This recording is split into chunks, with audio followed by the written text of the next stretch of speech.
what would you sort Yeah. to fund? Yeah. Would be helpful to send that. Yes, I agree. It should be, yeah, we've gone through it. Yeah, we have gone through it. Yeah, I recognise So it should be two or like three things I yeah. just question. Hi, Vicky. Oh, Ricky. All right.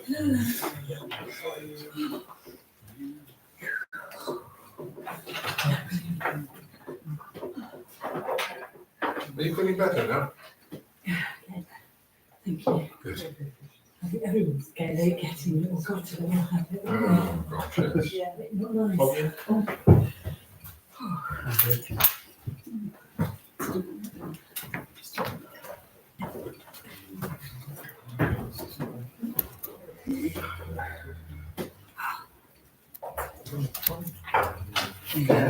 There, I understand you have Adam. Painting and decorating. Adam. Using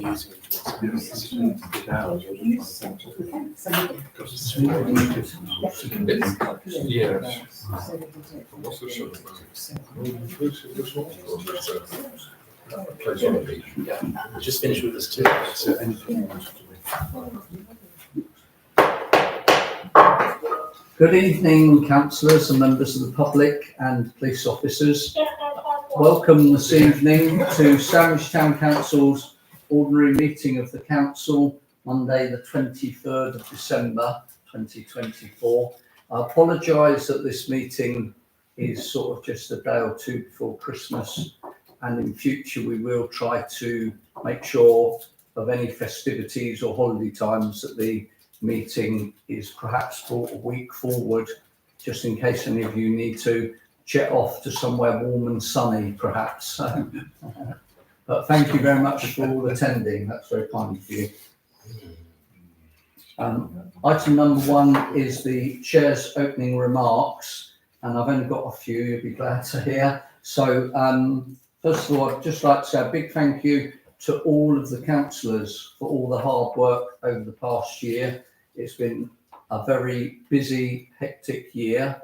It's been a second year of reconciling the council and getting things back to normal. We're now, we've got the property manager to assist us as well. So we've got all the staff. I was going to say fully staffed, but that's not exactly true there. So, but there's been some good achievements this year, and we've done exceptionally well. And particularly with the finances and everything like that, we've just signed off the accounts. So thank you very much for all your hard work and dedication to being voluntary councillors. Thank you very much there. The second one was a big thank you to the town clerk and the Guildhall staff for their support.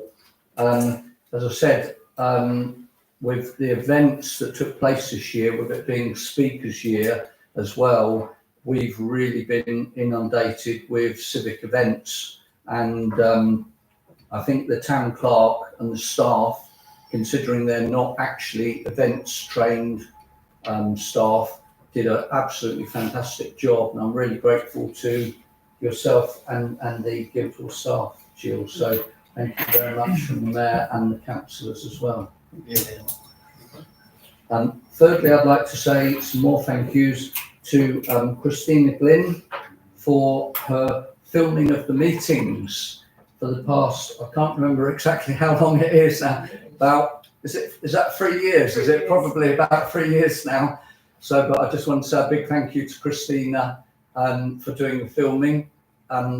We think we've got a solution that seems to be working well now. But so I'd like to say to Christina, I hope you are able to have a good rest and relax and enjoy your own time and with your lovely family. But I just wanted to point out that we're very grateful that you were there for us when we needed you over the past 3 years. So, and particularly in the very beginning when things were very difficult, as it were. So, but thank you very much for that, Christine. That's very good of you. Thank you.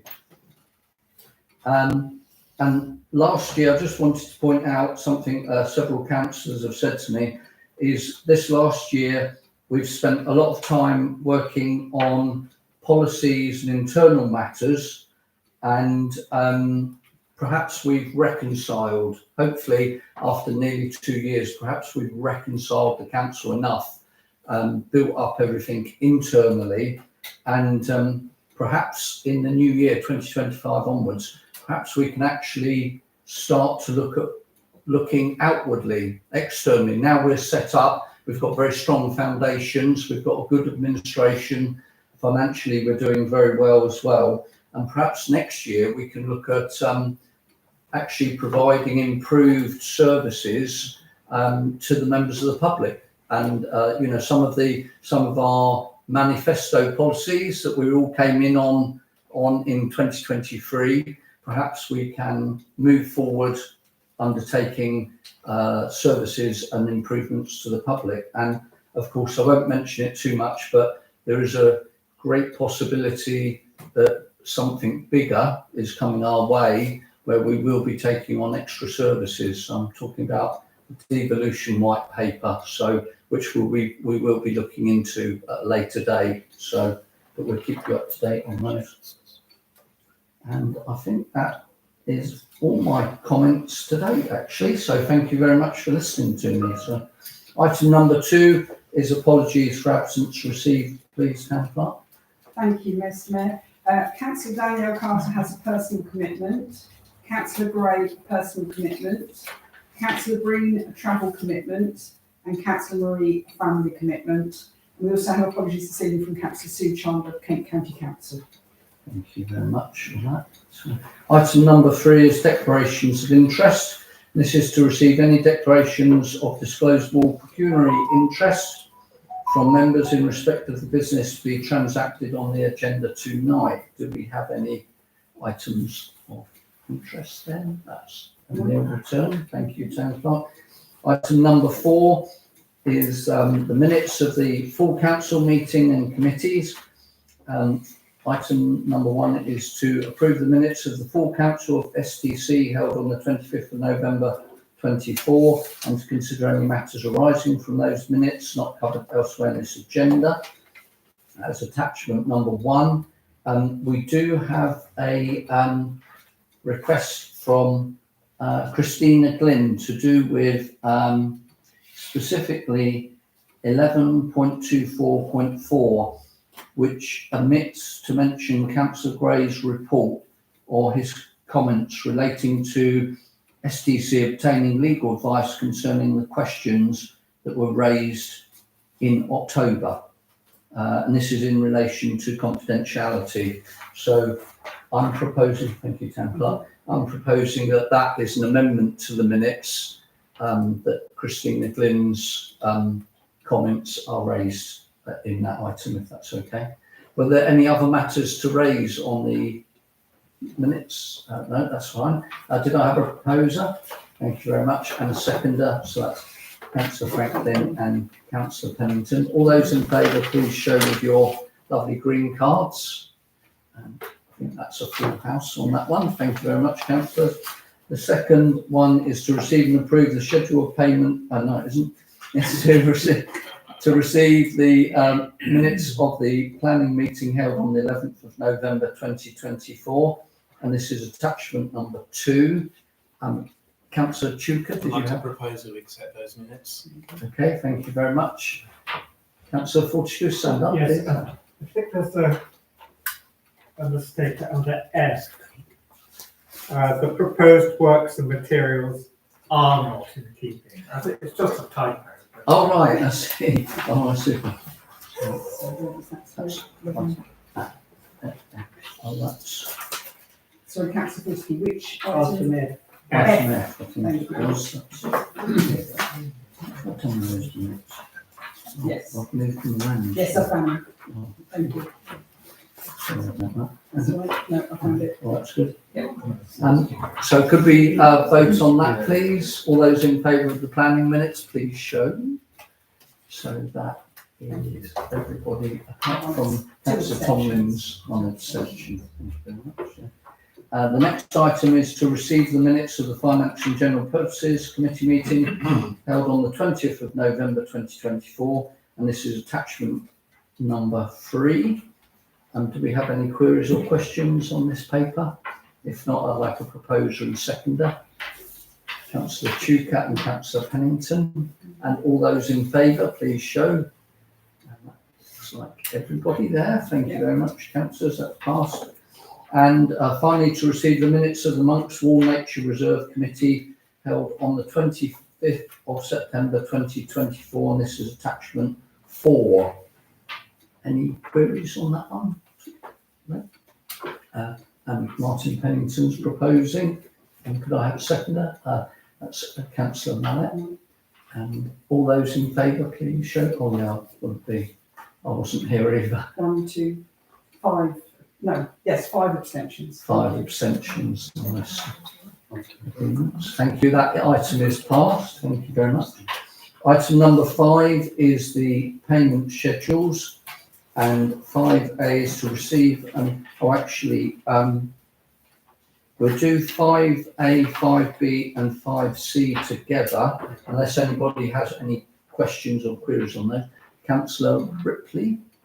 Maybe bear with me while I scroll through to page Indeed, 25. please carry on. A chance to have some coffee. It's just a query on something. That's not a problem. Items 1398, 1399 and 1426, which refer to HRGO recruitment. A net total of £600+. I just wondered, there's 3 entries. Yeah, we've got an agency staff member at the moment to cover for somebody on long-term sick. Yeah, so they're charging what for that? Sorry? Their charges are what for that? So they're cleaning the toilets and doing duties. No, what are the charges by the recruitment agency? There's 3 separate charges. Yes, so they're paid weekly. They're paid weekly with the member of staff. Okay. Okay. And item 5B is to receive and approve the schedule of payment for mid-December, totalling £32,689.39. That's attachment 5B. And 5C is to receive and approve the schedule of payment for the end of December, totalling £1,645.32. And that is attachment 5C. Could I have a proposer? Councillor Chukat and Councillor Black. And all those in favour, please show for those 3 items. That's unanimous. Thank you very much. That has been carried. Item 5D and 5E is to nominate 2 signatories to authorise the end of December payment for schedules on Bankline and the mid-January 2025 payment on Bankline. The mid-December payment, whoever puts their hand up for this, will have to be around between Christmas and New Year, possibly the 29th of January, December even.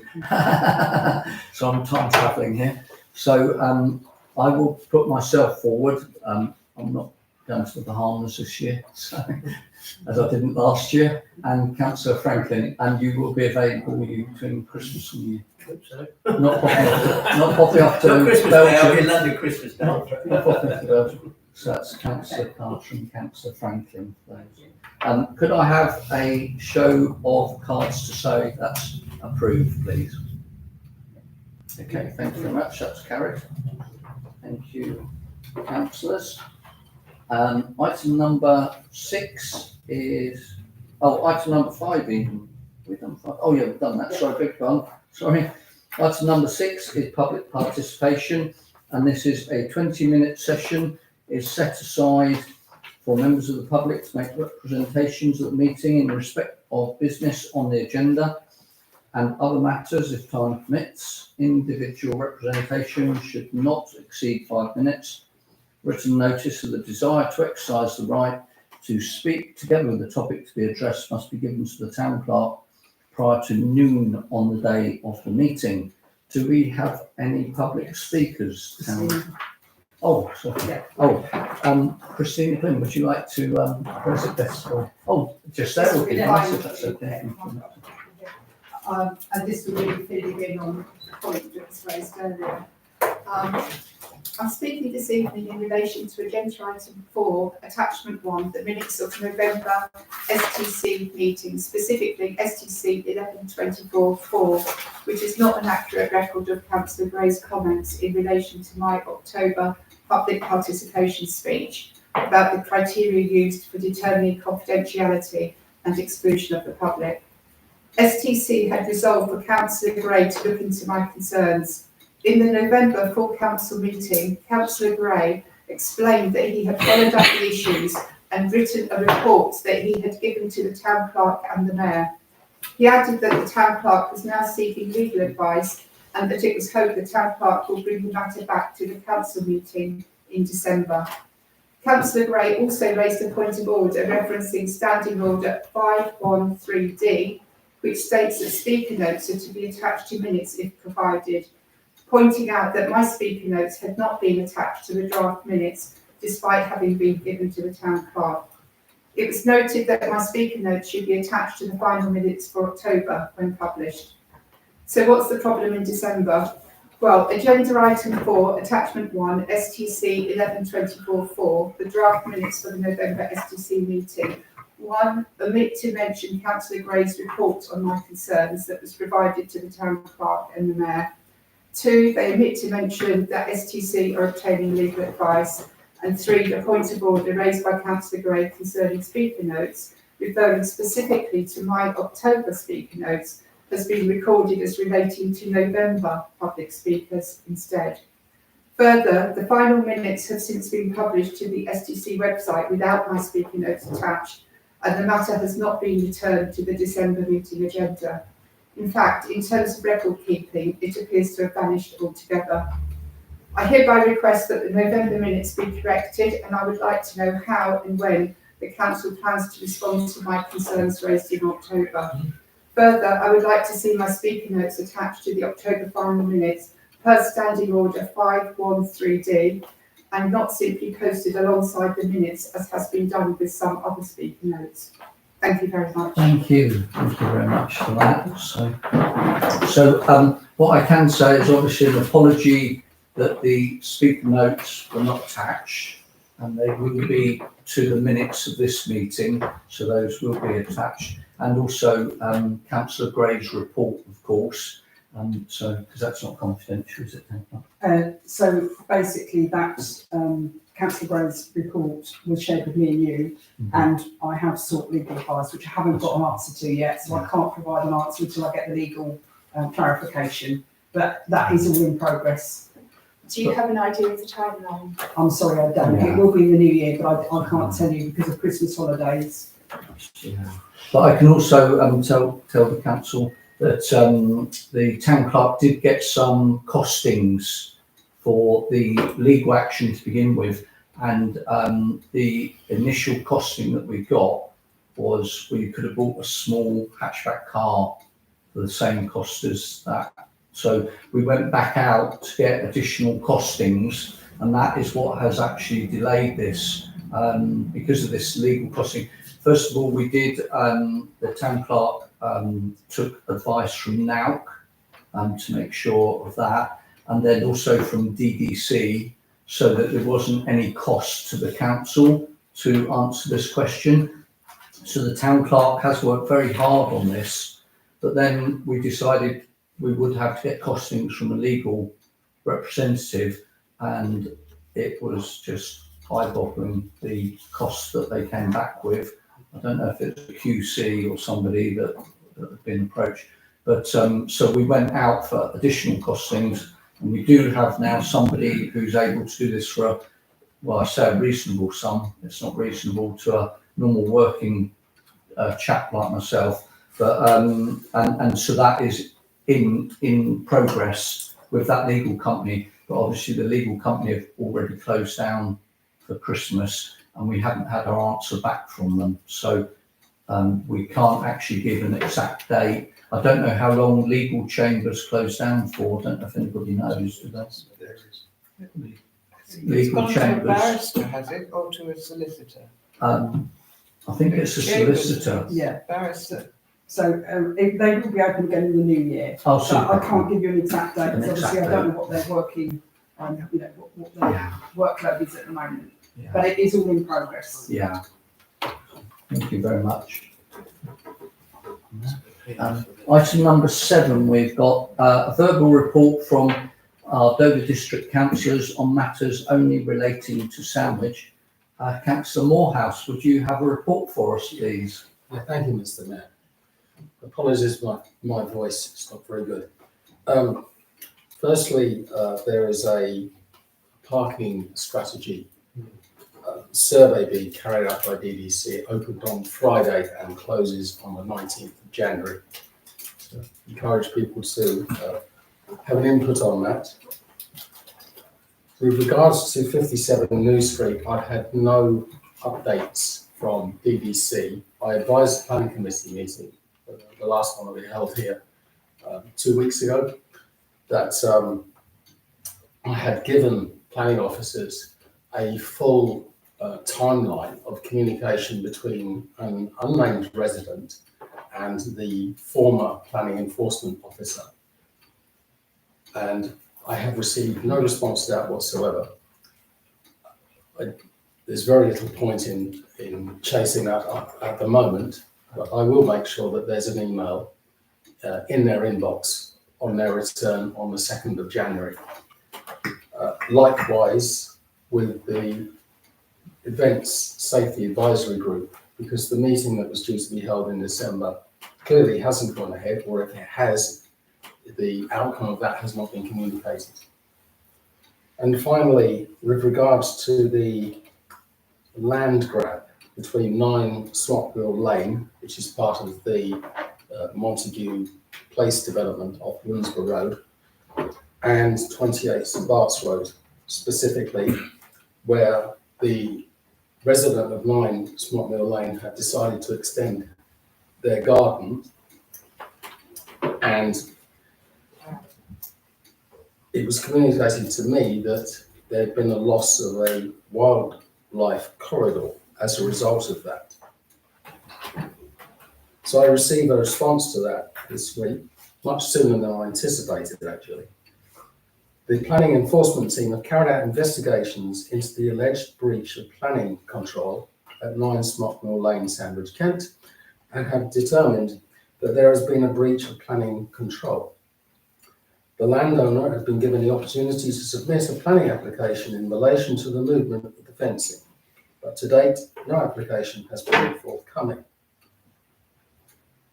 There are no powers set out in legislation to require an owner to apply for planning permission, and as you may or may not be aware, formal enforcement action is only taken in respect of breaches of planning control that would ordinarily be refused planning permission or would require control through conditions attached to the grant of planning permission. In this case, it was decided that whilst the movement of the fencing required planning permission, if a planning application had been submitted, it is extremely likely that planning permission would have been granted due to the limited level of harm caused. They then go on to speak about some government guidance about what constitutes where formal action should be taken. So their concluding comment is, in this case, bearing in mind the above advice, it is considered that the movement of the fencing does not cause sufficient harm to justify formal action, and the case has now been closed accordingly. So basically, the planning laws that exist in this country are almost meaningless because they're not being enforced. Okay. So I will communicate this to the planning committee at DDC. And I very much doubt, given government policy, they'll do anything about it because it's a free-for-all. And it would have been a free-for-all if the Conservatives had won the last election, and it's a free-for-all now that Labour won the election. I think the only political party that've got any kind of grip on this are the Green Party.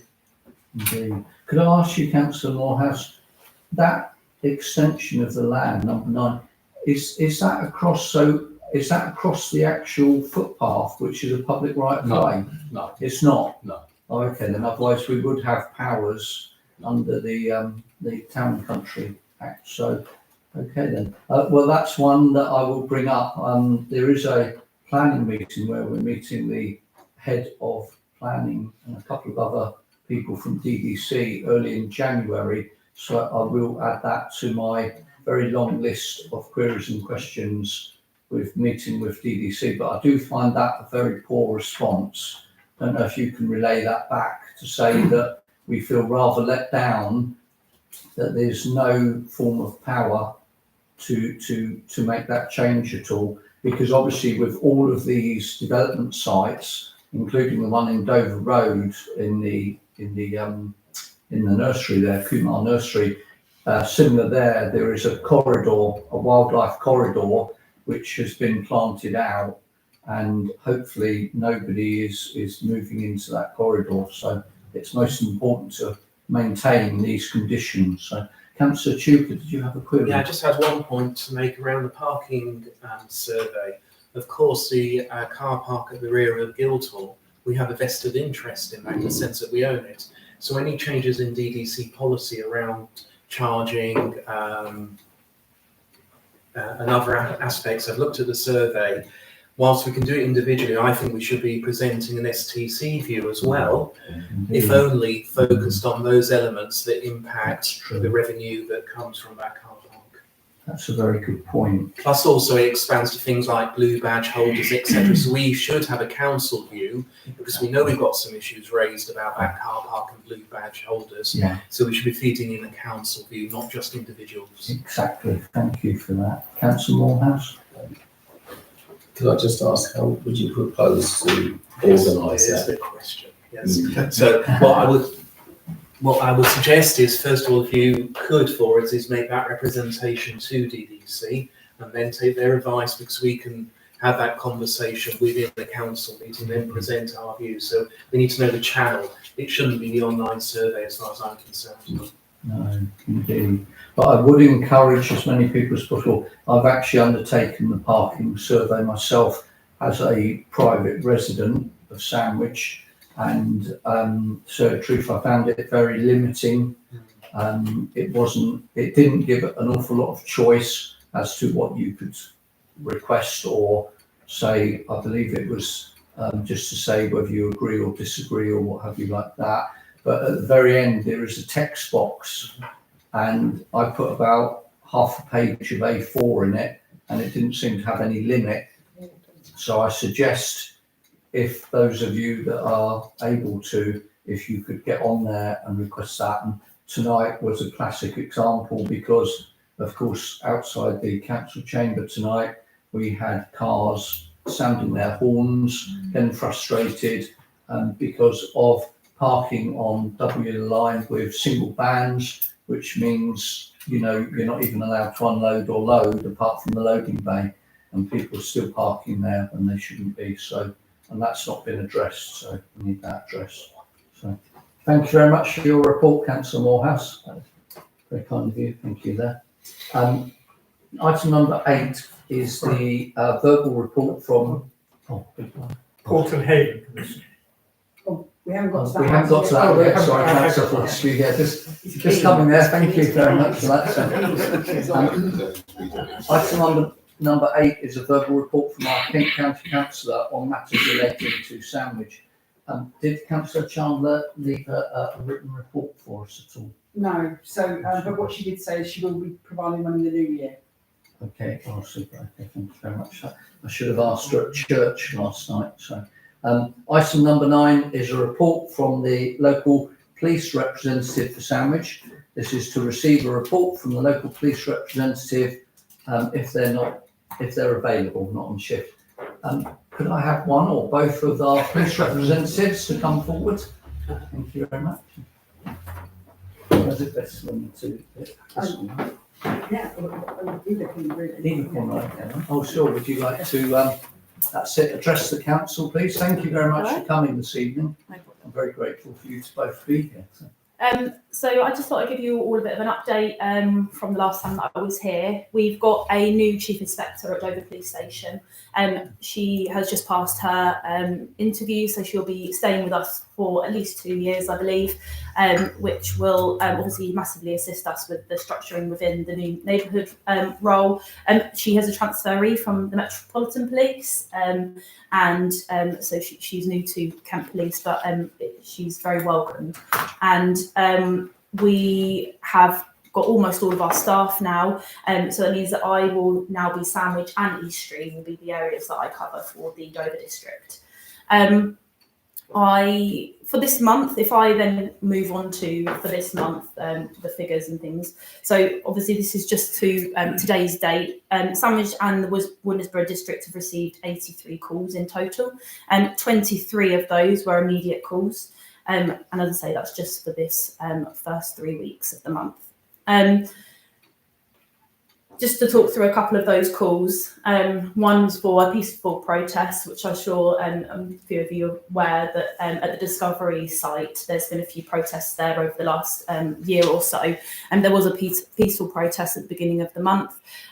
We have set up a tasking so that officers will be patrolling the Dover Discovery area frequently every single day. So you may see there is a more of a police presence sort of in the Sandwich district, Sandwich area, and that is because there is going to be TAC ops and etc. Not just myself that will be patrolling that area for high visibility all through the hours of the day and night.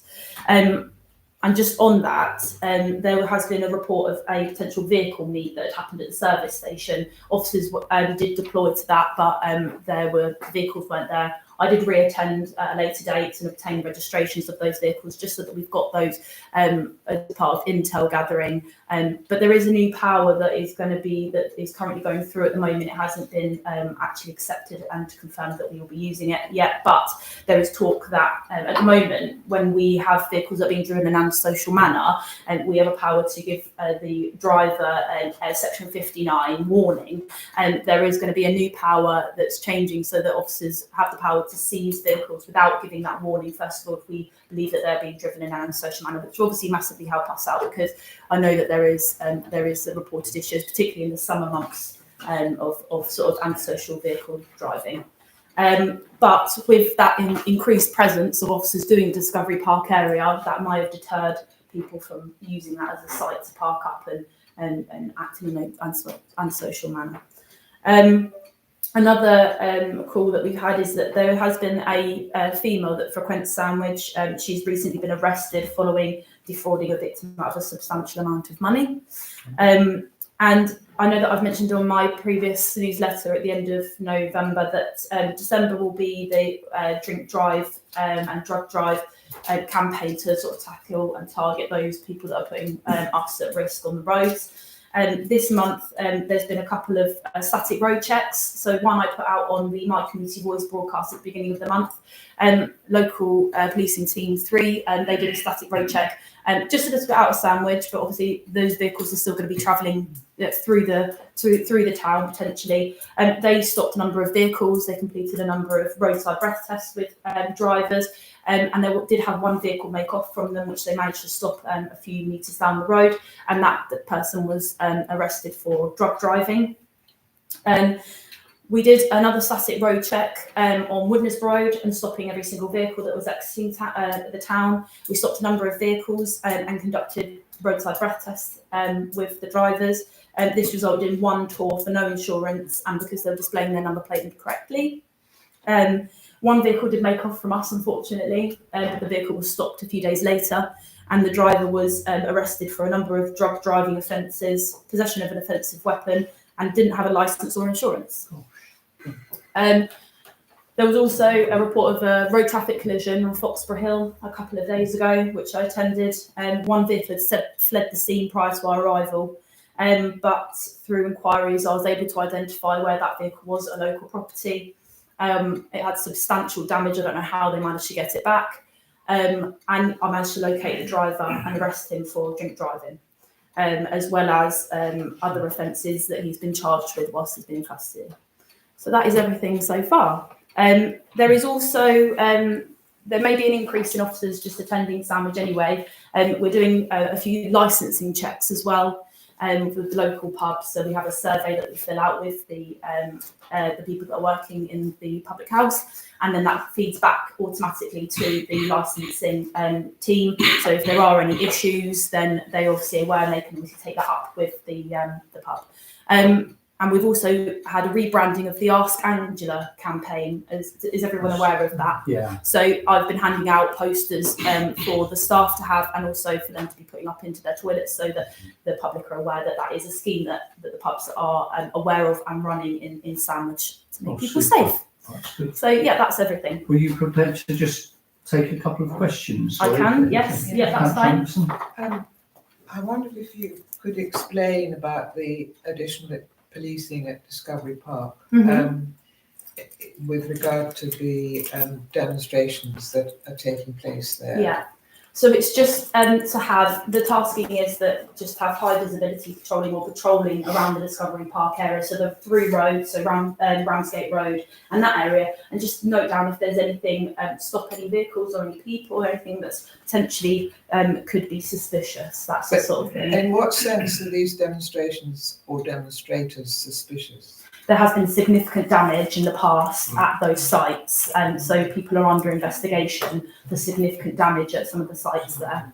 So that's why. I mean, it is their right to demonstrate. Of course it is, but not to cause significant damage. So that's why we have to make sure that we're just in the area, intel gathering, and just making people that work at those sites feel safe. Yes, but it's also important that demonstrators are able to express their Absolutely, views. absolutely, and they are allowed to. But when it goes beyond that, we have to step in and intervene. Yes, So but when I wouldn't like the position to be that demonstrators are prevented from demonstrating. no, that's not the case. That's not what I said. So when there was a peaceful protest that happened at the beginning of the month, like I said, officers just go out, they engage with them, ask them questions, and if there's nothing, if they're not committing any offences, then we leave them to it. Yes. But it's just to make sure that we're in the area and we're aware of what's going on. Thank you for that. The only one I had was the Chinese takeaway at the end of the chain, what's called the chain, Galloway Street. Yeah. They have said they're getting teenagers in there, Okay. probably because of the weather.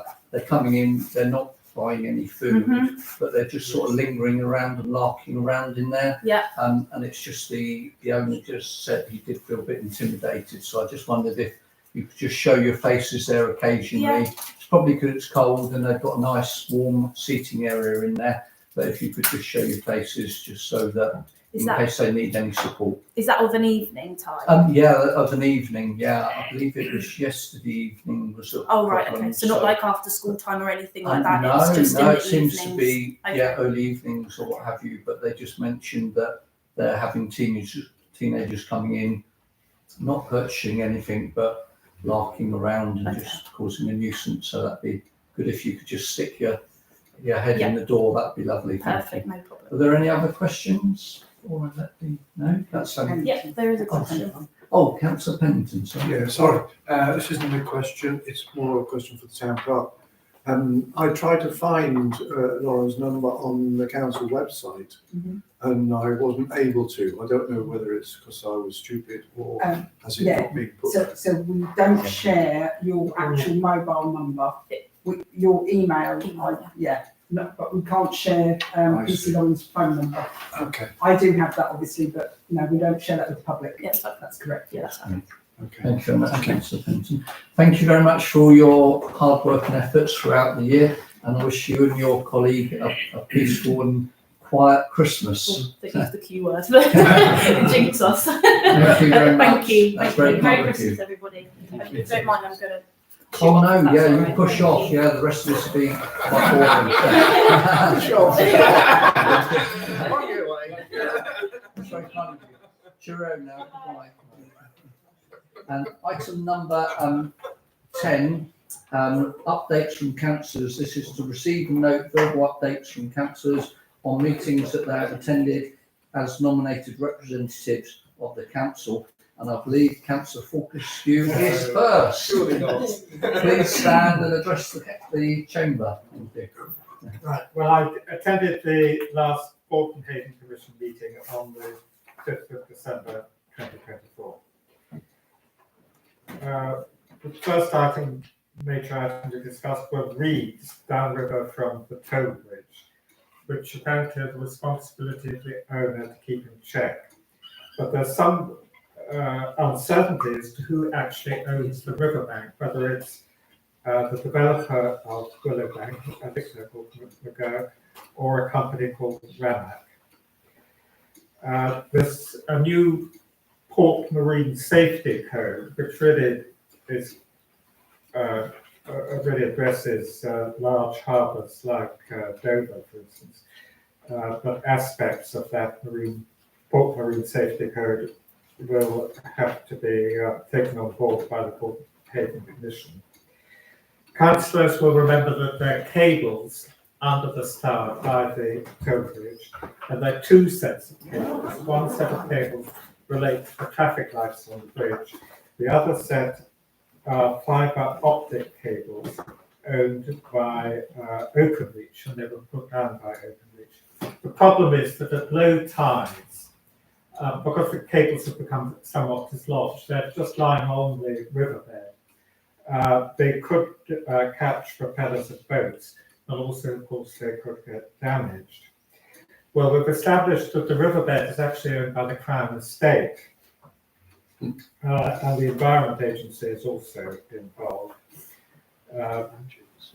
Openreach have had an inspection of their cables, and they claim there isn't a problem.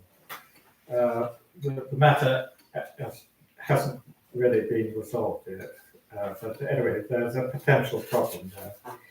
Another problem are overhanging trees on the river, which can be a hazard to navigation.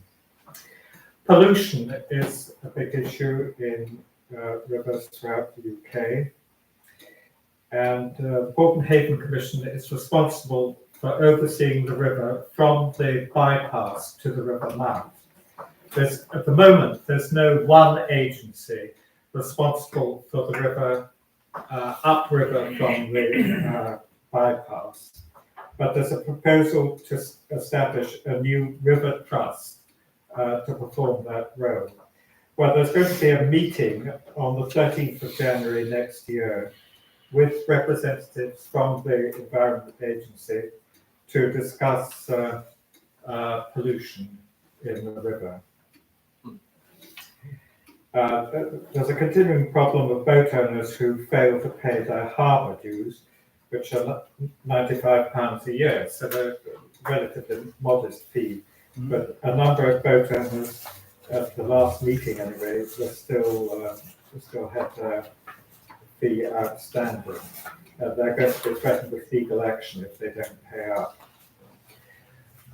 There's a proposal for a new road near Sandwich, but in case of that, it's just an idea.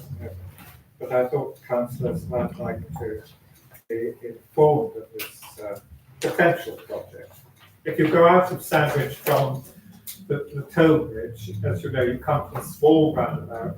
There's a road to the right to Willowbank, and then if you proceed along Ramsgate Road, you come to a bigger roundabout. There's a road to the left to the dual carriageway.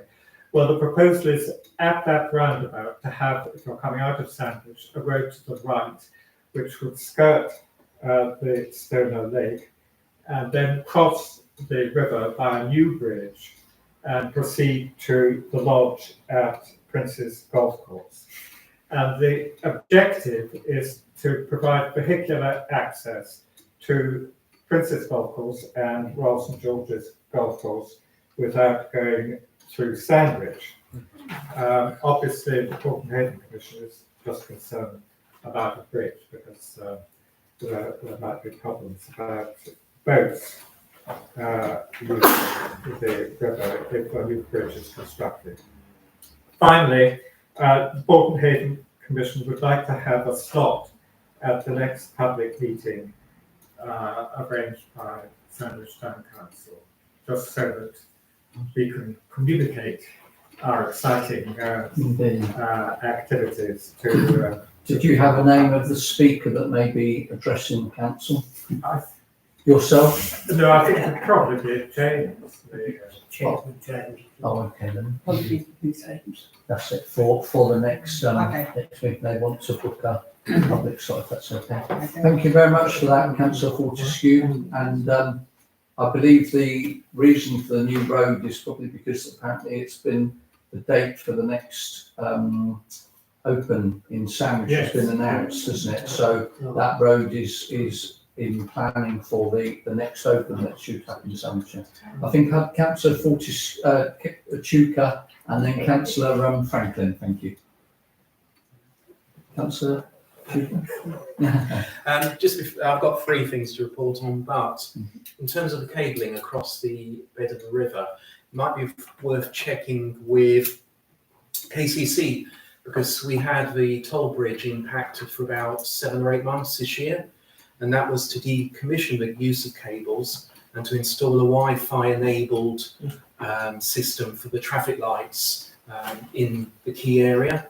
So those cables may not be actually live anymore, so it might be worth checking whether that's the case. So that might be one issue that's gone away.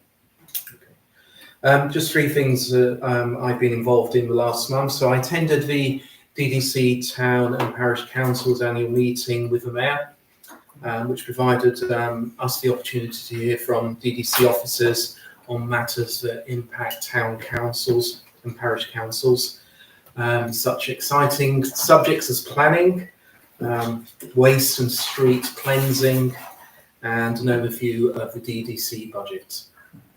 I also substituted for the Mayor at the Life Skills Manor for Autism Schools End of Year Talent Show.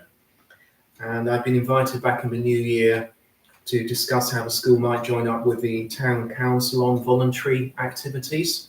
So that's something that might reap some rewards, certainly for the students, in terms of engaging with Sandwich and its community. And then finally, I joined DDC officers along with Councillor Tomlins last Friday, I believe, wasn't it, to evaluate bids and proposals received for the refurbishing of the Bulwarks play area. We now have a preferred supplier that came out of that review, and the final design will be published in January, and the works themselves remain on target to start in March next year. Thank you very much for that, Councillor Chuka.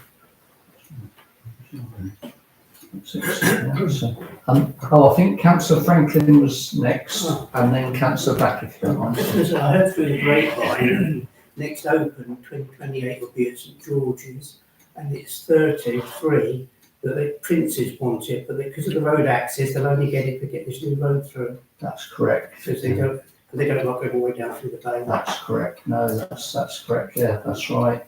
And also, I have heard, I won't say who the source was, that they're hoping to introduce 100% electronic tickets, which will be on smart telephones, smart mobile phones.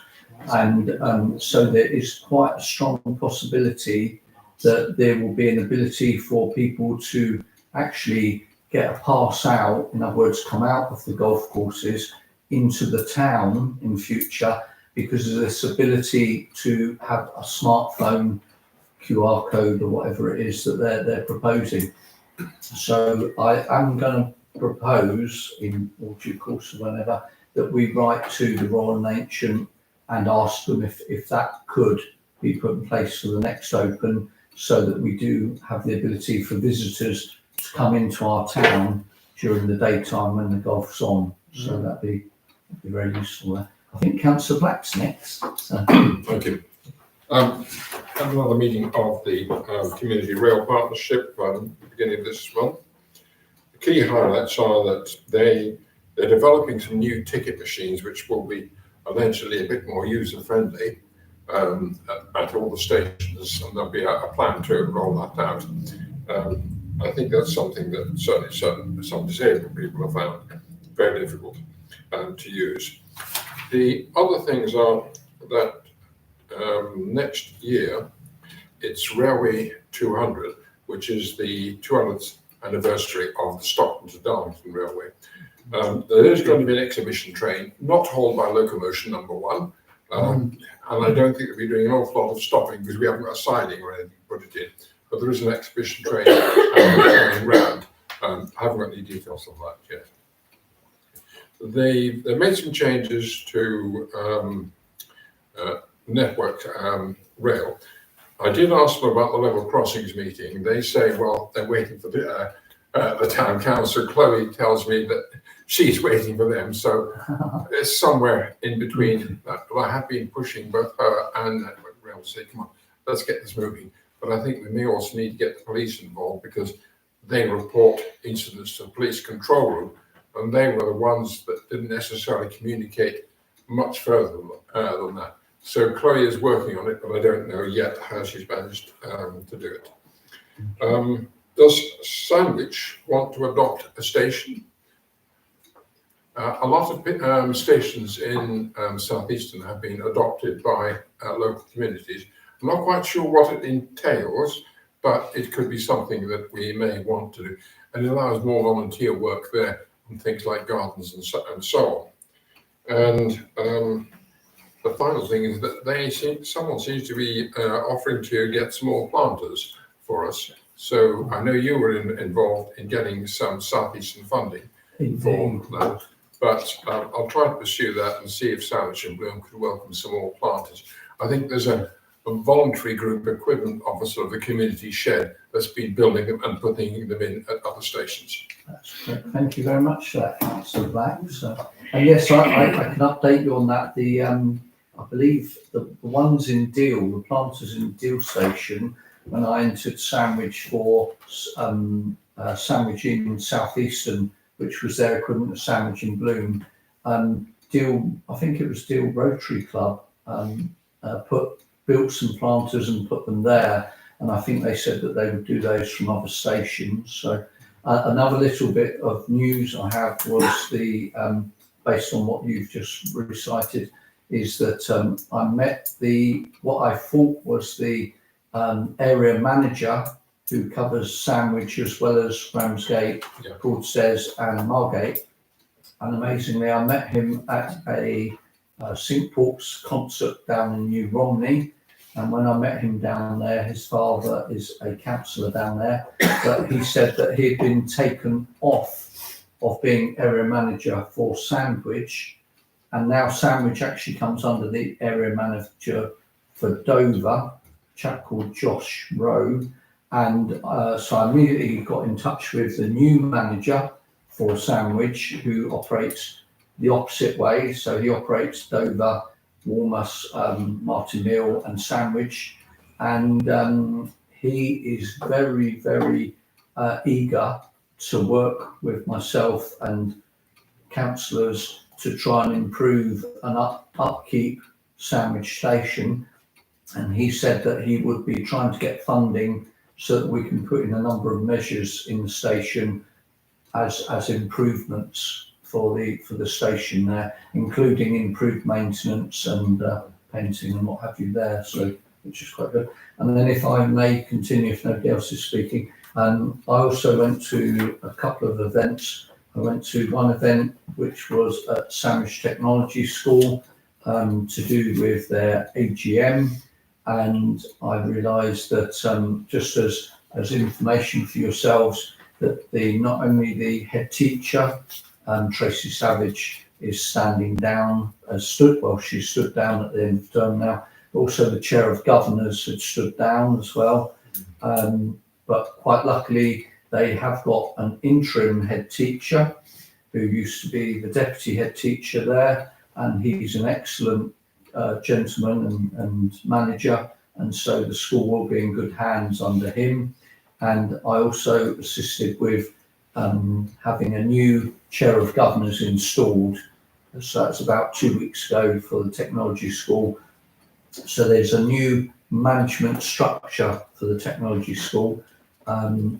Just to put it on record, the only issues are issues from Ofsted that found a couple of managerial issues. The teaching is still very sound, and the reporting on the qualifications was up on previous years, which was very good. And financially, the school is a very sound school, actually. So, which is really good news. So Sandwich Technology School is in new hands. Also last week, not to bore you, I went to Sir Roger Manwood's speech day. And when I was at the speech day, once again, I got to meet the current head, Mr. Hunter, and in his study, I was introduced to the chair of governors and what have you there. I was also introduced to a new gentleman called Ben, who will be the new head teacher. So from the beginning of January, Sir Roger Manwoods will be having a new head teacher there. And I conversed with him and I said I'd like Sir Roger Manwoods and the council to work closer together, which was really good. And then finally, one of their senior governors came up to me and said, he said, "Oh, Mr. Mayor, I would just like to send a message back to the trustees of the Tollbridge Fund to say that the money you gave for the LED lighting is already having a dramatic effect on their utility bills. So their electricity has dropped massively since they've put all the LED lightings in, and they are very grateful to the Sandwich Tollbridge Fund." Maybe they can repay us. So, Councillor Anderson, would you like to? I was going to ask about the possible improvements to the station. Would that include, for example, a proper map and perhaps directory of Sandwich? Because at the moment, when you arrive at the station, if you don't know Sandwich, you don't have the faintest idea where to go, which direction to move in, that you can actually walk through that little passageway onto the town wall and so on. So I'll let Councillor Black answer this. There is a fairly new map. There's 3 maps. Yes, there's a fairly new map that I'm not sure. There are 3 of them. There's 3 maps at the station of Sandwich. Yeah, and quite they're about that big. They're very large. Oh, they are pretty detailed maps, and they're only about a few months old. Indeed, yeah. In colour, and the exits. At the exit, yeah. Yeah. And just as you come out of the exit and walk just about 5 or 6 feet, there's that's where the new one is, the big new one. So, but also there's one as you go into the ticket office.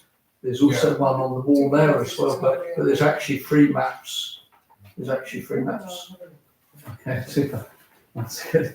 Thank you very much. But if you do have any suggestions for the station, Councillor Black or myself are quite happy to take those forward. Thank you very much for all your updates, councillors. That's very good of you. Item number 11 is financial information, budget comparison, financial statement, cash book, bank reconciliations and forecast reports. Item A is to receive and note the Sandwich Town Council bank reconciliation as of 30th of November 2024. Item B is to receive and note the Sandwich Town Council financial budget comparison report of 30th of November 2024. Item C is to receive and note the financial statement cash book as of 30th of November 2024. And item D is the budget fireman report. These are attachments 6A, 6B, 6C and 6D.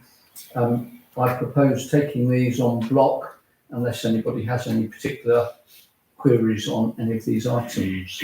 So do I have a proposer for those items? Councillor Franklin, thank you.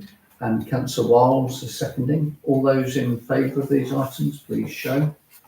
Okay, I think that's everybody. Thank you very much, councillors. That has been passed. And item number 12 is Georgina Maddox Charitable Trust update. Members to receive a report from the Town Clerk that details the GMCT draft governing document for the CIO with a view to adopting the final version of the document to support the registration of the CIO for the trust. And this is attachment 7A, and a decision is required on this. I don't know if you've all got item 7A. There's a number of highlighted items the Town Clerk has put in there. I won't go through them because there's actually quite a large number of them. But does anybody have any queries or questions before I go to the recommendations for this item? No, Simon. Oh, Councillor Anderson, please stand. I'm just trying to find the one that,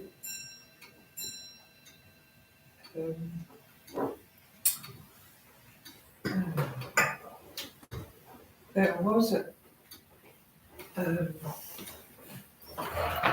there's a comment about, and I'm trying to find it, about whether the trustee should entirely consist, that's right. Under bullet point 2, decisions, the paragraph starts, decisions must be made in accordance with the Constitution and for the benefit of the CIO. Their role as a councillor must be set aside. The Charity Commission will expect the councillors to act entirely separately from their role as councillors. If the councillors feel they may not be able to do that, then they should consider appointing 2 more external independent trustees in addition to the council to ensure the management and decision making of the CIO is entirely independent. The decision making process and rationale of the council cannot be superimposed onto the charity. And I have to say that I have enormous sympathy, if not total agreement, with that comment. I do think that there could well be conflict between our role as councillors on the council and our role as 1/16 as individuals, 1/16 of the trustee. And I think the Tollbridge Fund and the problems with the Tollbridge Fund actually demonstrates some of that problem, that this council has far too easily, I think, to my mind, and I suspect there is a consensus about this, used the Tollbridge Fund in order to support council activities. The other problem that I think has arisen about the Tollbridge Fund is, in the past anyway, as an observer, not as a councillor, but as somebody who used to come to council meetings, just as an observer, I observed the Tollbridge Fund being used in what seemed to me to be a completely politicised way. So that, for example, organisations that had sympathetic support from councillors were very much favoured. And other organisations, and the Phoenix Centre is one that immediately comes to mind, which was run by people whom the councillors then did not consider to be part of their network, suffered as a consequence. So I think, I have always thought that the Tollbridge Fund should have independent members, but I realise that might be problematic. We do now have an opportunity with the Maddox Trust to embrace a rather more what I consider to be democratic and sound way of acting and allocating the considerable funds which the Maddox Trust will have available to it to spend on sandwich organisations.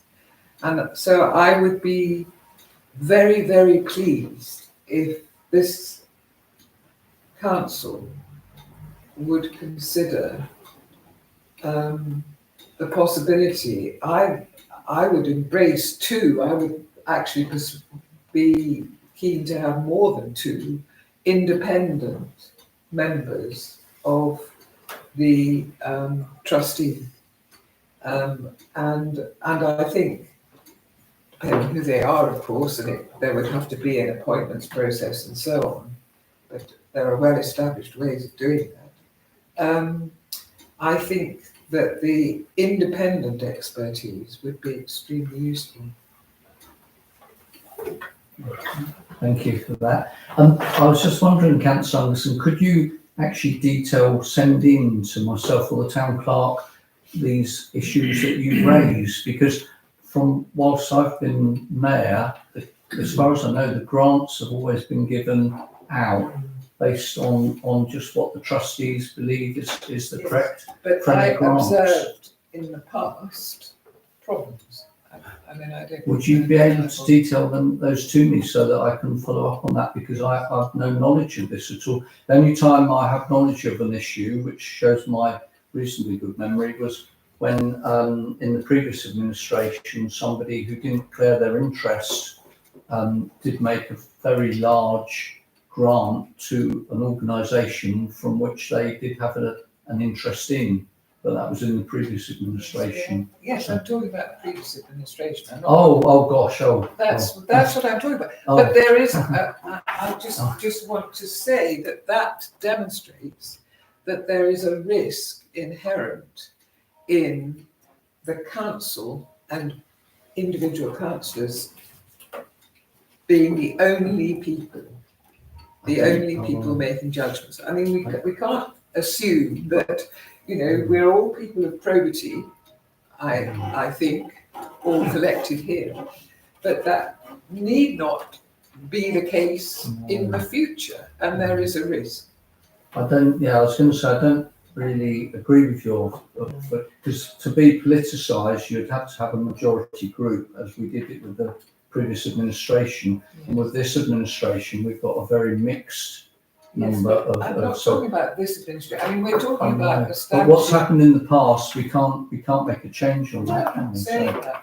I'm simply saying there's a risk. I mean, we're setting up a trust which presumably, well, you know, it could last a couple of centuries, much longer. The Tollbridge Fund has done. Exactly. Yeah. So, you know, we've got to think of the future. But and this secure the is future. what's happened here. This is where we've had all this consultation. This is where we've spoken to the experts. We've taken advice. Yes, but they're advising And- us that there is What a they're risk. advising is they're advising if anybody is unable to detach themselves as a councillor. Yes. So that's what it's saying there. So No, we're it's being not. covered. It's saying something rather more complicated.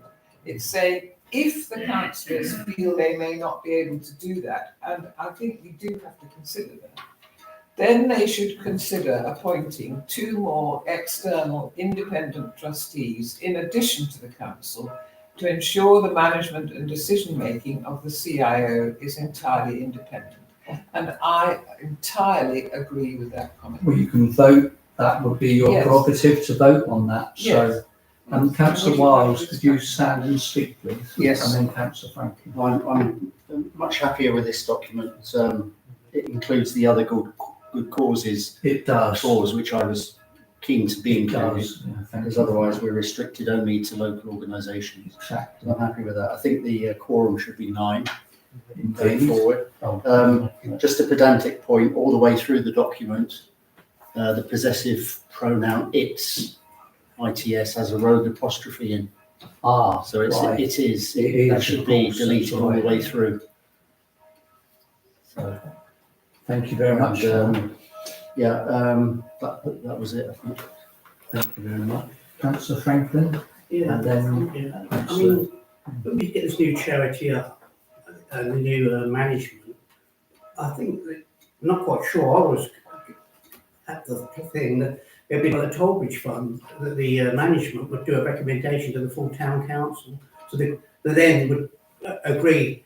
So it wouldn't be actually the management giving the awards, would it? It'd be That's- coming back to the full town council, like the Tollbridge Fund does.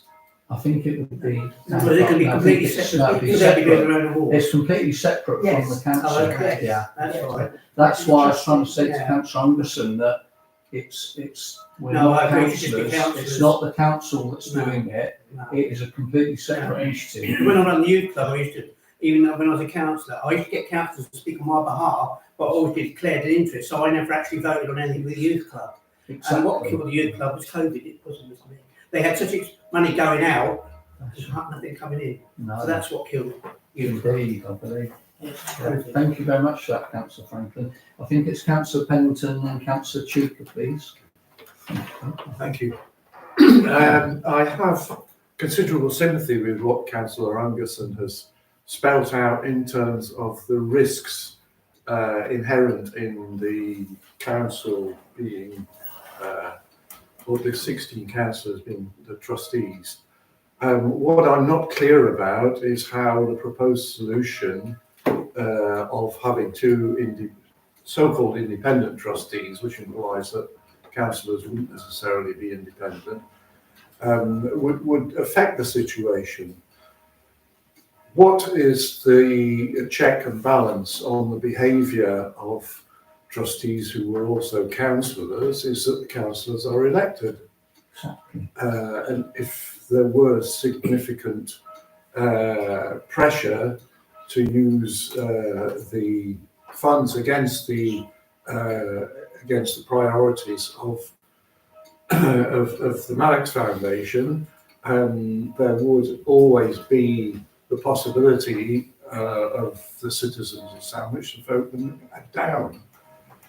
I don't see how that would affect the position of independent trustees. I don't know who they would be responsible to. So I don't, while I understand there is a risk, but I think it's controlled, and I sympathise that maybe in the past the Towbridge Fund might have been open to question on certain issues. I simply don't see how the solution that's set out in this paper does anything to solve it. Thank you. I see. Of course. Thank you for those comments. So I think we have to be very careful not to write in anything to do with, as I say, the previous administration, we all know was politically biased to one party, and we can't actually undertake anything to change what's happened in the past. But what we're talking about now is we're talking about this paper, the consultation. We've had a lot of time to discuss this. The advice and the notes and the draft have come to us twice, so this is the second time it's coming to us, and it's down to us to make sure that we're agreeing with what we've already agreed with. This has been reviewed and it's been agreed, and it's being brought to us to sign off now. So you've all agreed it in the past. Councillor Chuka. So I think the point that Councillor Anderson makes is a very valid one, but I don't think we can decide off the cuff in this meeting. I think this document has been around, as you say, around for review, and this is the third time we're looking at it. I think we need to get this agreed so it can actually be established. But because the whole thing about independence is, I would question about where the independence might come from. People appointed within the town may not be independent, so there's a whole process of discussion. So I'm going to suggest we defer it to the committee that will manage the next stage of activity to look at this issue and maybe look at whether it's a recommendation which should be brought back. But in terms of, I'm very much in line with Councillor Wiles in terms of, I think the document is as good as we need it to be today. Exactly. The quorum should be 9, I think, in terms of being very clear about the numbers, and then we can then take it to the management committee that we've agreed that will manage the next phase of this activity. Thank you. Yeah, obviously there is a need to get this document signed off. I didn't mean this document. I mean move on to the next stage of the activity, which is the management committee will be taking us through the governance process and how we actually constitute a working charity. Thank you for that. Councillor Anderson? Yes, I would like to ask where this comment comes from. Is it a comment from the town clerk, or is it a comment from the lawyers who helped to draw up this? Because if it's, well, I'd like to know where it comes from, then I want to make a comment. Yeah, so this comment comes from the consultants, Levix, that we've instructed to come up with this draft document for you. Yes, so my point is that I presume that Levix has experience with drawing up the documents and regulations that apply to charities and trusts and so on. And I do feel that they are making a point which I have felt strongly myself in the past, which I do think that we ought to take very seriously and not just say, we looked at this document 3 times and let's get on with it, because I think this is a serious point and Levics have taken the trouble to actually spell it out for us. And I think we do have to consider it. Councillor Wiles finally. So if I meant to say this previously, I think there is a very healthy emphasis within these papers about this charity being separate from the council. Indeed, it is. Which I think the Tollbridge Fund has not been in the past. Exactly. So I think that has to be the case going forward. Exactly. I couldn't find anything in the papers about who will actually administer the charity. I mean, physically, that's because the Tollbridge Fund is administered by town council staff. But theoretically, both the Tollbridge Fund and this charity could be, the trustee could choose to bring in someone else to administer it. And so I think that needs to be clear going forward. And I think so. I think really what we've got here is what Councillor Anderson is saying and what Councillor Wiles is saying. These items, which are you could call them fine tuning, really items, because this, as we said, this document we've been through it 3 times. We've had a specific consultant who has drawn up these papers. I can't remember when the lady came here. She said, "Oh, I've been doing this for like 35 years." Yes, and she's making this point. And she's making this point. So these items, the fine tuning would need to be done by the management committee. So thank you for raising these points, and I think they're true. But say, for instance, with Councillor Wiles's point, should we enter into a discussion tonight at this council meeting as to how many people and who they would be and what hours they would work? Should we be discussing how we would employ independent individual No, they people? wouldn't be employed, they would be volunteers, just as we are volunteers. So what I'm saying is tonight, we have on the table, we have this document and 2 recommendations, and I think we should keep to those documents. This is what I was saying in my initial address when I came in this evening, is we need to make sure that we're actually doing what we're saying we're going to do as councillors to those residents out there. And all I hear from the residents out there is how much longer are we going to have to wait for this Maddox Fund to be set up. Now, you're all individuals, so it's up to you, but I'm going to read out the recommendations now. To seek views from members on further revisions to the draft of the CIO governing document for Georgina Maddox Trust, which we've undertaken this evening, with a view to adopting a final version of the document to support the registration of the CIO for the Trust. Item 1, consider the latest draft CIO governing document, which we've done, and to adopting this final version. And item 2 is to request that the town clerk instructs Levics to undertake the registration of the CIO on behalf of the Sandwich Town Council, and a decision is required. And I would like to recommend, my proposal is that we go ahead with both of those recommendations. Councillor Wiles, did you? Presumably, if this is agreed, the trustee in future can decide it would like to co-opt additional trustees. It's a dynamic situation. It's a dynamic situation. All we're agreeing on is this document that is in its present state, and thereafter we can adapt it. But this is the foundation stone.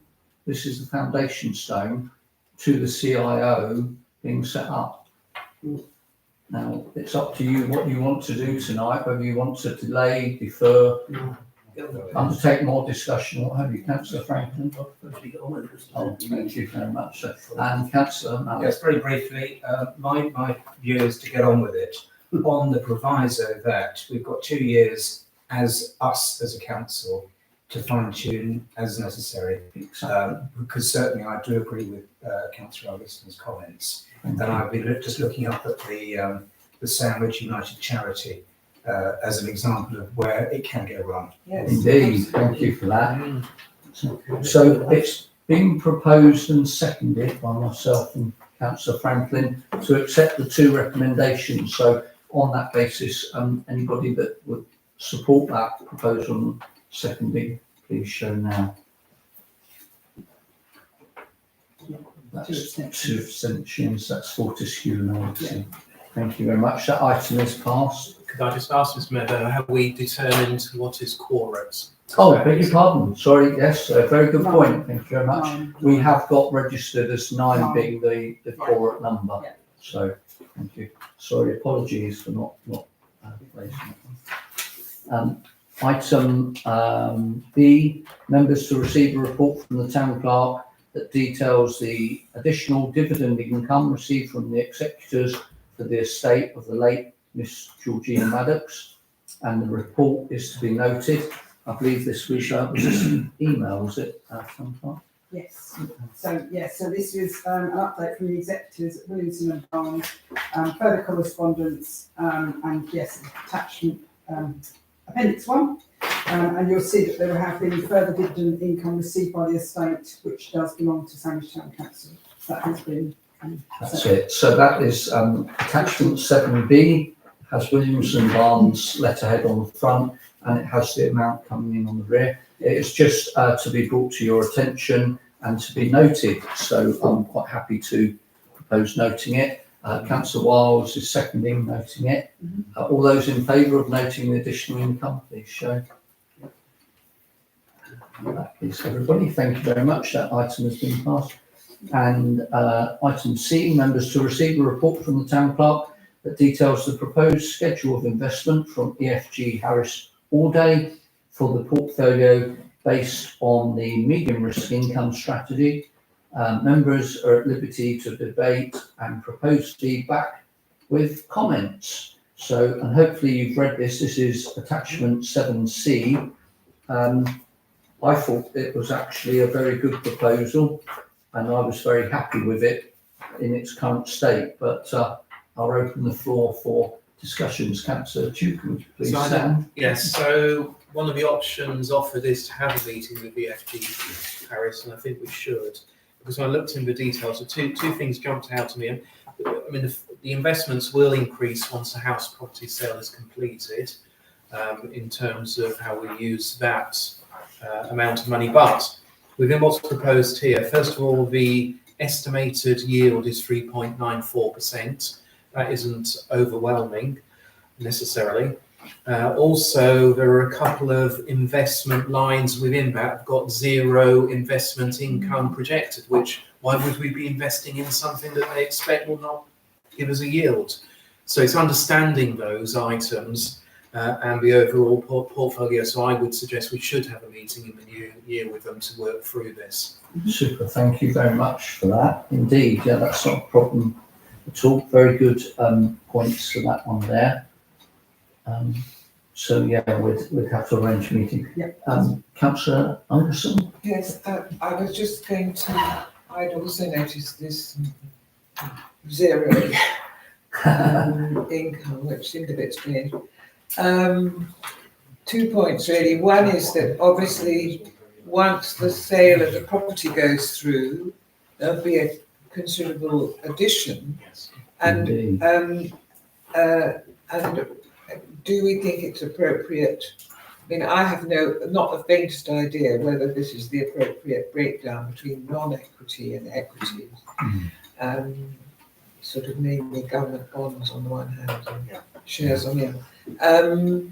But would the same proportion division be made for this additional rather large sum which will be added on? We could ask. And the other particular issue which I'm concerned about and would be in accordance with the Town Council's policy on the climate emergency is to ensure that the shares, particularly that this portfolio runs, are in accordance with that policy. Of course. And this is an area in which local councils are increasingly active in making certain that if they do have portfolios and investments that they accord with, particularly if they passed a climate emergency policy, which this council has, that their holdings do accord with that policy. And there's absolutely no indication in this listing, and I have absolutely not the faintest idea what these investments are. Thank you. And before I come to Councillor Chuka, can I just, I'll let you respond to Councillor Anderson. Can I just reply to Councillor Chuka that, and this is for all of you to consider, is that the Sandwich Tollbridge Fund that we've got invested with Quilter Cheviot, they have continuously come back and said, well, you've got the Tollbridge Fund as a medium risk investment. Now, this Georgina Maddox is a medium risk investment. So Councillor Chuka is right saying, oh, it's only a meagre 3.9%, but that is because of the safety that we're building into it. So we've got a medium risk portfolio investment, and it's going to get us in the region of 3.9%. If you want, I believe, as Councillor Anderson said previously, 11.7 or something %, you would have to up your game and put it in a higher bracket of, say, a higher risk. But if you put it in a bracket of a higher risk, then you play the game of roulette, whereby if something crashes or goes bust, you have to take the losses with the gains. So please all consider that before we decide on this fully. Councillor Wiles, please stand. Sorry, I was going to respond to... Oh, sorry, yeah, beg your pardon, sorry, Councillor. Yeah, so I suppose just sorry, in terms of risk, we've been round this 3, 4, 5 We have, So we have. we've agreed what we're going to do next year, which is we're going to consider independent advice. I think we can just leave that one there for the moment, because I think 3.94, regardless of the level, is a low return. But just to answer the point made about equity and non-equity, I did some investigation about that, and a medium risk portfolio gives you this sort of picture. So that's why it's demonstrated in this way. But my knowledge stops at that level, and that's why we need to engage with the FG That's Harris. right. And of course, just to add to that, so the equity, depends on what you want. If you want a lower risk, then you would have an increase in equities, because obviously equities are more secure. So obviously, I mean, it's not for me to give any personal information because I'm not qualified in this, but obviously, depending on the risk would depend on the amount of equities that we'd be investing in. Non-equities, yes. Councillor Wiles, please stand. Yes, I agree. We need independent advice, especially now we're taking on this new fund. I don't think we have to say it all goes in low risk or medium risk or high risk. We need a more creative approach where you say some is high risk, some is medium, and some is low. Yeah. Because if we had invested in some high risk shares, Apple, Tesla, Facebook in the past, some win, some lose, but some could have yielded massive returns. Exactly. And it doesn't have to be in shares, it could be in other things. No, indeed. So investment is an art which we need it advice. is indeed. But as Councillor Chuka said, and I'd sort of reiterate myself, because I have been looking into this myself, doing some research, a lot of these organisations have bands of low, medium and high risk. And within those bands, they assign the organisations to which your money will be going to. I think if we come out of the bands and we want to do individually cherry pick what we want, I think there would be a different setup, because when I approached one of the other investment companies, Hargreaves, it was called Hargreaves, about this, they said, well, you've got two options. You can choose one of our bands, or you can go completely separate and cherry pick it yourself. So I think from what I've heard tonight, I think a deferment of this document is probably the best option, because there's quite a large number of queries on this. So I would like to propose a deferment of this until we've spoken with EFG Harris Allday. Finally, Councillor Anderson. Well, yes, I mean, just to inform people, I have a portfolio, I've mentioned it before.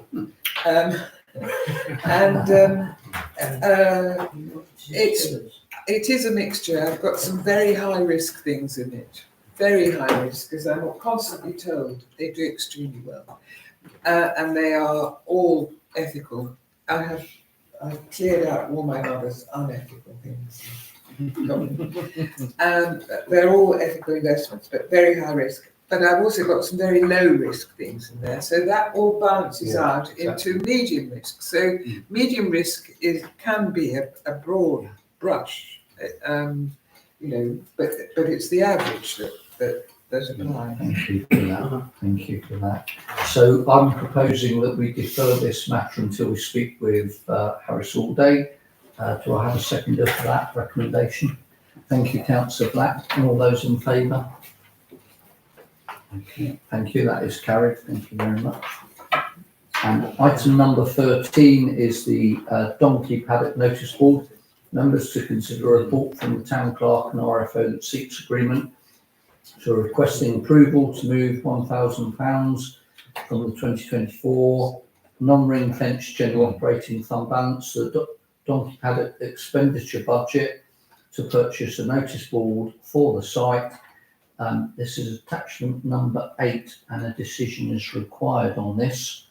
I believe this myself will be a good option. I just wanted to put over that I think it will show that the town council, when I was talking earlier about external matters, this will show that we have got people engaged in improving the donkey paddock.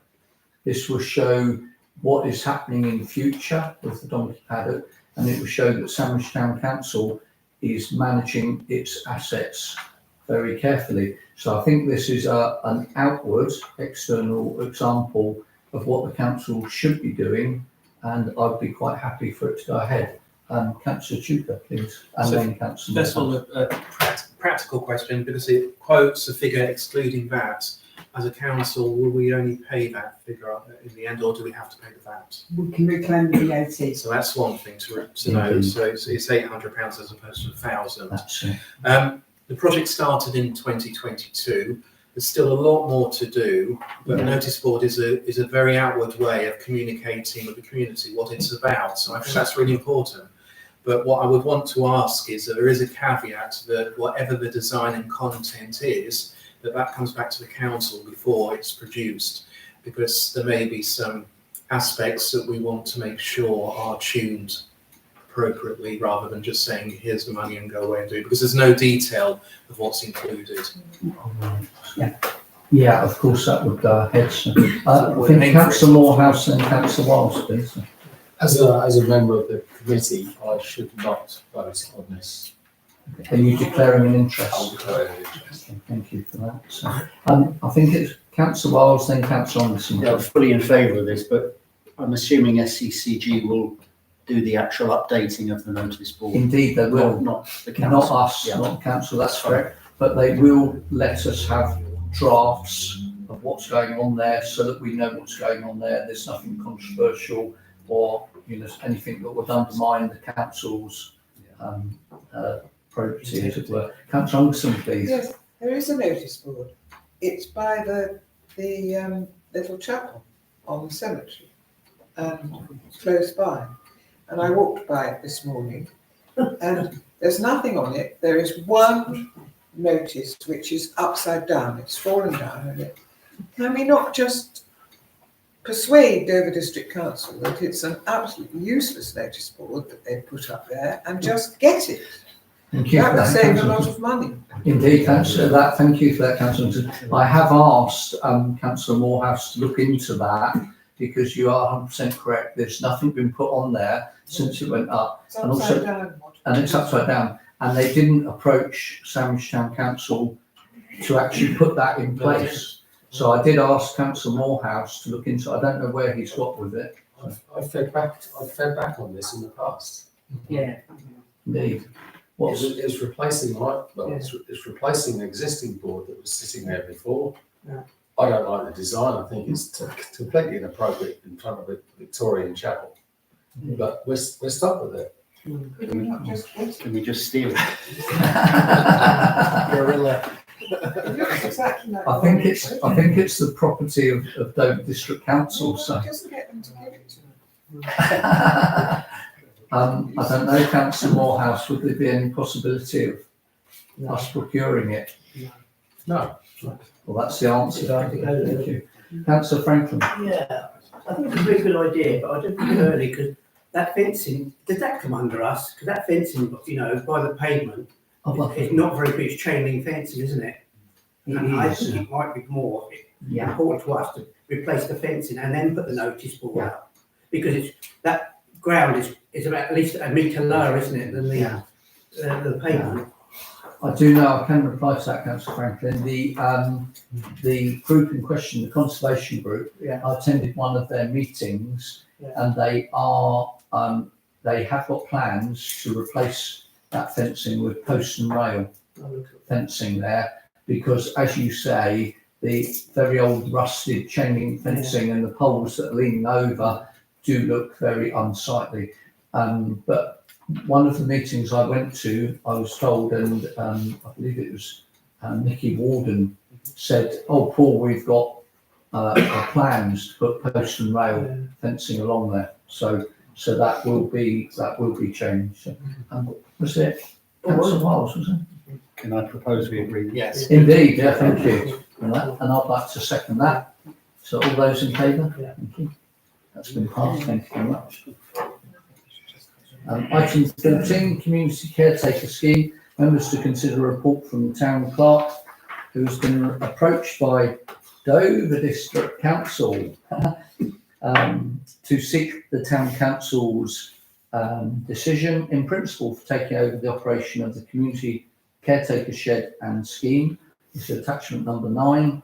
A decision is required on this. I just wanted to say personally myself that I would like to see this go ahead, because currently, as far as I know, it's in the hands of a very small minority who occasionally post things on Facebook and so when they're doing things. So I wanted to, in the past, when I've wanted to do work in the town, weeding or cutting back, cycling from Stonecross Leys to the town with a pair of shears on the front of my bicycle is not a very good option. So to have somewhere where we would have access, where we could go and pick up the tools and get on with work in the town, I think would be totally ideal. And I believe the Dover District Council are going to give us some money, Town Clerk. Yes, so they said there's some remaining budget in the scheme. So they're proposing that there'll be a payment of £450 will be provided to help keep with the upkeep and obviously buying of any new equipment. And I think that is superb. Councillor Chuka now. So I was just picking up on the point you made at the start of the meeting, which is about the coming year to be looking outwards. Indeed. And I think this is the best example of something that we can do exactly. In terms of community effort. I think I was going to propose that if both myself and Councillor Wiles could be nominated to work with the Town Clerk to engage with DDC, because first of all, I've got the projects along the town trail that I'm already speaking to DDC about and how they might help us. So I think that could drop into this effort. Mm-hmm. I think also myself and Councillor Wiles have done a number of clearing type activities over this year with the help of others around this room and others outside this room. So I think we would probably be the best people on point to work with the Town Clerk and DDC on this. But it's not just about a shed. There's a lot of stuff involved in it, so I don't want to underestimate. There's a process around it, health and safety aspects of using other people, all those things will have to be factored in. Exactly. Thank you very much. That's a very sound decision to make, and I think that's most suitable. And I think there should be the availability for any councillors or family or friends thereof to have the ability to access that community, to undertake community work as and when they can. So, for instance, Councillor Morehouse and myself have in the past, with yourself, Councillor Chuka, gone and cleaned up all sorts of areas. And for instance, I have great humility of watching Councillor Chuka holding on to the person of Councillor Morehouse whilst he was trying to get a traffic bollard out of the river over at the Butts. Now, I think we should have, for health and safety standards, devices which we can fish things out of the river and the Butts so that people don't wade in or fall in or things like that. And we should have high visibility vests so that people understand what we're undertaking. So I think that's a very good thing, and I would be happy to propose the two of you go ahead. Councillor Black next, and then Councillor Olsen. What sort of equipment is in there? Who's looking after it? Is it sharpened and maintained? And has anybody had a look at how good it is? If you haven't got all these things, are we getting sort of a few problems? I have no idea what's in that shed. I haven't used it. Indeed. And the other quick point is that suggestion that access to it was restricted in the past. How do we change that? Are we going to control the access? Indeed, we will be. Yeah, yes, but DDC shouldn't be restricting access to it, anyone to it. We would have a key lodged with the caretaker and the two designated members of staff, so that anybody that wanted to undertake any work could sign out the key and then go and undertake some work. So if after work in the summer, I feel like coming in, doing a bit of weeding, I could go to the caretaker, sign out the key. I haven't seen inside it. There are tools in there. I couldn't tell you how sharp they are or how correct they are, but that is one of the risks we take. It is a very low risk that we may have to replace a rake or a pair of shears, but these are very low costs, and we do have £450. They're not power tools, though. No. Oh, no. Okay, No. it's purely manual. No power tools. It's shovels. Yeah, and there's no electricity in there anyway. Councillor Anderson next. I'm very keen on this. I think this would be an excellent idea. However, I'm a bit worried about it being called a community shed. Because it will be muddled up with the community shed that is in development, and we built it at the Jubilee Centre. And I've been trying to think of an alternative term. I'm sure we can over Christmas and then when we're suitably oiled, find a term. But I mean, in principle, I'm very keen, but perhaps we could find another term. It will be different. Because shed now, the term shed now has a specific meaning because it comes out of the men's shed movement, and which is where the community shed at the Jubilee Centre is sort of located. Indeed. So we need to find another term. Indeed, we can do that after. We can do that thereafter. It will be changed. Indeed, and I think it would probably be prudent to change the name so that they know it's under new management. Yes. So something to do with the town council. Possibly we could have a notice put on there in some sort of something that can't be vandalised immediately, just to say about the shed and Don't be a shed, it'll be something else. sorry, unfortunately it is an actual shed. It currently identifies as a shed. Councillor Pennington and then Councillor Morehouse. No, so I thought they were. Oh, so Councillor Morehouse, you are able to discuss the subject but not vote on it? Is that correct? No, that was the nonsense. So it's been proposed and seconded to adopt this. All those in favour, please show. Okay, that's been carried. Thank you very much, councillors. So the community, whatever it is going ahead. That's good. Item 15, highway improvement plan update. Town clerk share a report that provides an update on the proposal to consult with the community for highway improvement plan for Sandwich. Members are asked just to note the information. So this item is just, hopefully you've all had the information that the town clerk sent to you, and the recommendation is just to note the individual information that you've been sent. And of course, we've got the consultation set up for Wednesday, the 8th of January. and I believe some of you, along with myself, will be undertaking to converse with members of the public and help them to know what Sandwich Council are doing. And we are briefing you before you converse with the members of the public. Councillor Chuka, please. Just one very quick point is because we did, it does include in the detail about allowing people to send in suggestions and who don't attend. Just need to make sure that ties in with the overall timescales, which I'm sure it will. Because I've already had somebody approach me about, I can't make it, but I'd like to make some comments. Thank you for that. So I'm proposing to note the report from the town clerk, and I'd like to thank the town clerk and the Guildhall staff for setting up the consultation. Thank you. All those in favour? And that's agreed. Thank you very much. And item number 16 is the Kent Association of Local Councils Community Award Scheme. It's attachment number 11, and members are to consider a report from the town clerk with details of the recently launched 2025 Celt Community Award Scheme with support from KCC, the High Sheriff of Kent and the Mayor of Medway. Council is asked to agree to the recommendation of the town clerk to adopt the scheme for 2025, and a decision is required on this. And basically the recommendation is to consider the proposal to adopt the Celt scheme and decide if this is something the town council wishes to pursue. To decide if adopted, the nomination will be solely from the council or to include seeking nominations from the local community as well. This is open for discussion. Does anybody have any items to discuss? Councillor Wiles? I suggest we adopt it and that any councillor who has an idea of a nomination send it to the town clerk.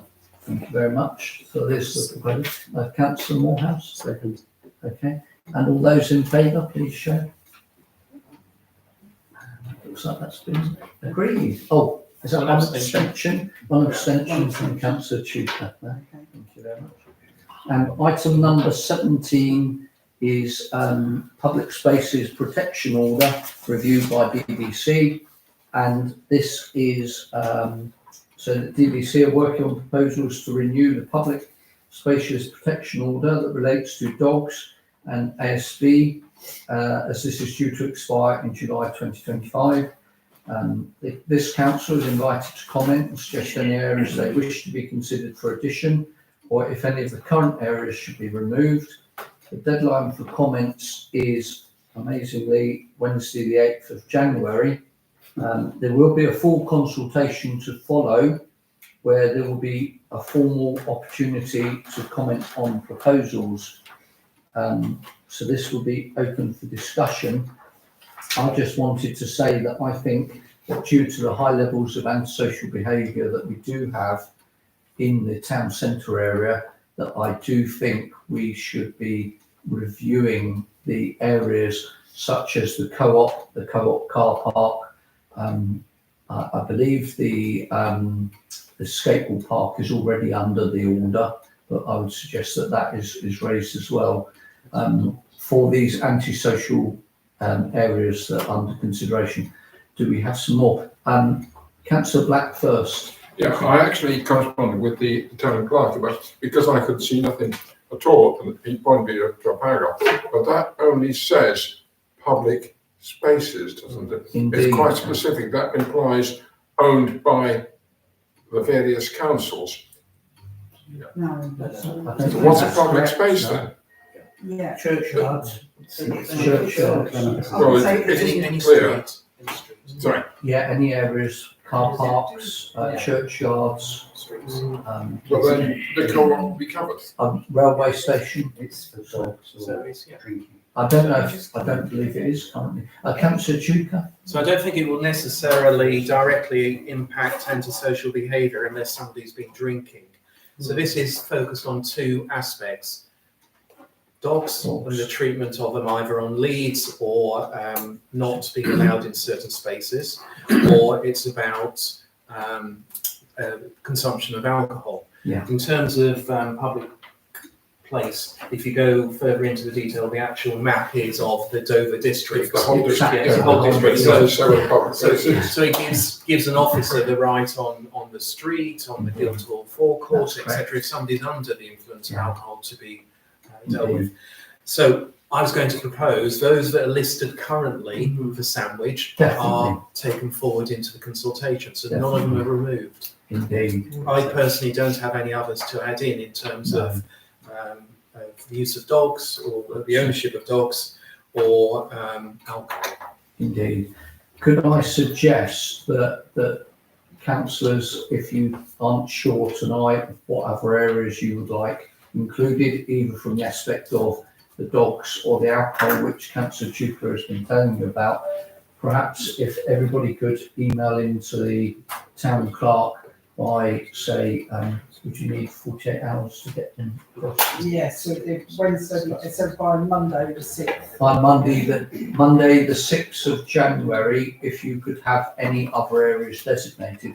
And just to give you an example, so that you understand this fully, is the previous rector of the St Clement's Church asked that the churchyard came under public protection spaces with regards to dogs, because dogs were being taken to the churchyard, let off their lead. You can imagine what the dogs were doing in the churchyard. I don't have to go into details, and this was very upsetting for people who were attending the graves to find this. So now St Clement's Churchyard is a public area that is protected by these orders, in particular for dogs and bicycles. Councillor Ripley. Yeah, I know that Gaze and Salts are very concerned about this aspect. That, in come July, it's not renewed or everything. So I think it's really important that we do give all our backing to this. Indeed, we can make a note of that. Thank you for that suggestion. Oh, Councillor Franklin and Councillor If you Fortescue. go along the road there, just past the public house, there's an old wall. There's a poster with a notice on it, says about non-alcohol, and that's that little car park just there. Oh, thank you very much for that. So indeed, that's correct. Councillor Fortescue and then Councillor Mallet. I would like to ask if a particular piece of land is a public space or not. Namely, the land between Strand Street and the river opposite St Mary's Arts Centre. As councillors may know, this land is being cleared at the moment. I had assumed that it was publicly owned, but I have absolutely no idea who is in fact the owner of the land. I believe it's in private ownership, but I'll bring Councillor Chupler into. We can certainly cut the doors down. It is privately owned. And you know that there's been some clearing going on this week, and DDC planning enforcement are making contact or have made contact with the owner regards some of the issues of what's happening this week. But obviously, Councillor Fortescue, if any planning application were to come in, the District Council would have to notify Sandwich Town Council of any particular change to that piece of land, if anything of a permanent nature was going to be erected or placed on there. So currently they could put a temporary building or structure on there, but they would need planning permission if they were to, say, build a property or something. They can't cut down trees, can they? Or? Well, they can, actually, unless they've got TPOs on them. So again, that is one of the issues that has been flagged up, and it will be dealt with appropriately, hopefully. Some trees have been removed. Nobody can cut down the tree, but it's whether you've broken any rules along the way. Unless they've actually got TPOs on where they're registered with the District Council, they can cut trees down. Sorry, that's not quite correct. Oh, indeed. No. Is there any tree larger than 75 millimetres diameter? There's a fine of up to £20,000 for removing it without permission within a conservation area. Because I did raise that with Dover District Council when Fellowship Yeah, Walk. exactly. And in fact, I did go onto the site, and some of the trees were quite mature trees. And Dover District Council said they would let that slide. They did, yeah. So the law may be there for trees larger than 75 centimetres, but it's down to Dover District Council to actually enforce the law, and in previous cases they have not. So, anyway, Councillor Mallet. It's just to clarify with the Public Spaces Protection Order that where it exists already, and I'm thinking of monks, walking dogs, Yes. that we don't have to remind the Indeed. clerk, yes. Indeed, I believe the clerk will be putting forward that the existing spaces, as was raised earlier, will go ahead as is.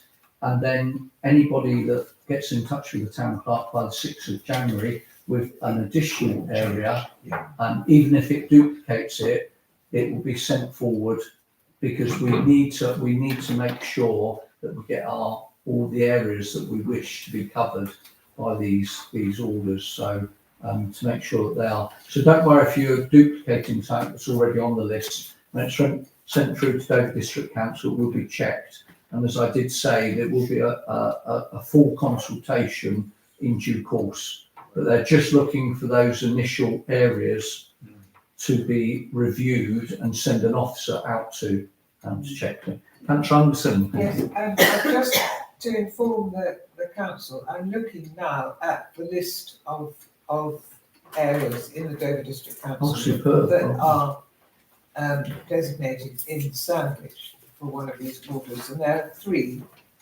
Boatland Hill Cemetery, Prince's Golf Course, Dunes Park, and St Clement's Churchyard, and that's it. For dogs, that's for dogs. Is that just for dogs? No, that's dogs on Leeds, Dogs and on there's Leeds. there's another 3 right at the bottom. Oh, sorry. Okay, well, yeah, I could draw. There's loads of pages, unfortunately. Okay.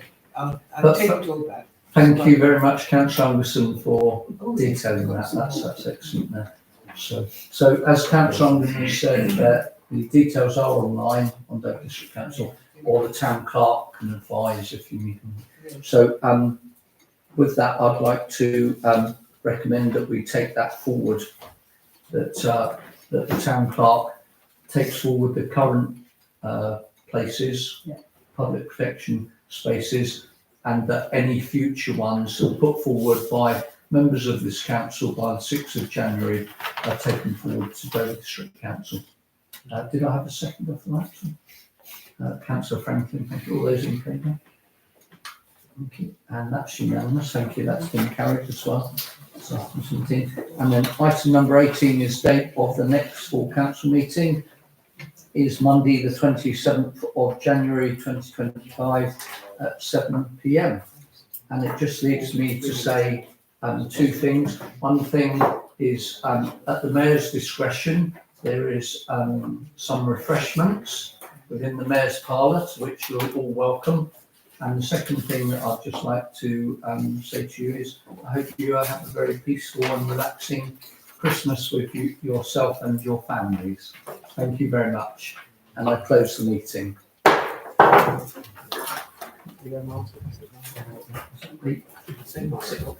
Yes, you did. I was thinking.